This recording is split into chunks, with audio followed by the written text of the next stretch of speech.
একটা জিনিস তলব করছে আপনার কাছে, সংক্ষিপ্ত রাস্তা চায় আপনাকে, মানে আমি পর্যন্ত পৌঁছতে চায়, জান্নাত লাভ করতে চায়, জাহান্নাম থেকে বাঁচতে চায়। এই প্রস্তাবটা আমার কাছে ভালো লাগছে। এই জন্য শুধু এই সাহাবী না, কিয়ামত পর্যন্ত যারাই এরকম এই সাহাবীর মতো কামনা করবে সকলের জন্য আমি আল্লাহ পাক এই আয়াতগুলো নাযিল করছি। এর মধ্যে আমি সংক্ষিপ্ত কর্মসূচি দিছি, এগুলো আদায় করলেই আমার দিদার নসিব হবে আর জান্নাত লাভ করবে। সুবহানাল্লাহ। এখন শুনেন আল্লাহ কি বলছেন, কি কর্মসূচি দিলেন। ইয়া আইয়ুহাল্লাযীনা আমানু হাল আদুল্লুকুম আলা তিজারা তুনজিকুম মিন আযাবিন আলীম। আল্লাহ বলেন, হে ঈমানদারগণ, আমি কি তোমাদেরকে একটা ব্যবসার কথা বলবো? সুবহানাল্লাহ। সুবহানাল্লাহ।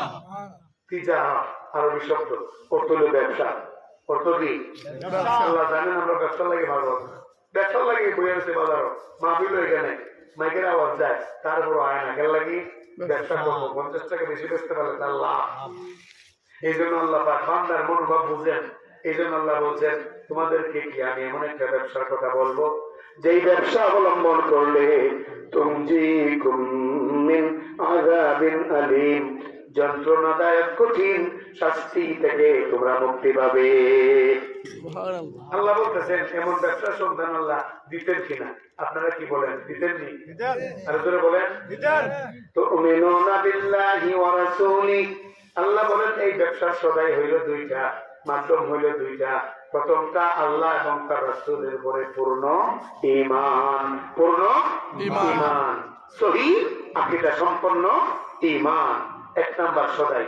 দুই নাম্বার সদাই ওয়াতুজাহিদুনা ফি সাবিলিল্লাহি বিআমওয়ালিকুম ওয়া আনফুসিকুম।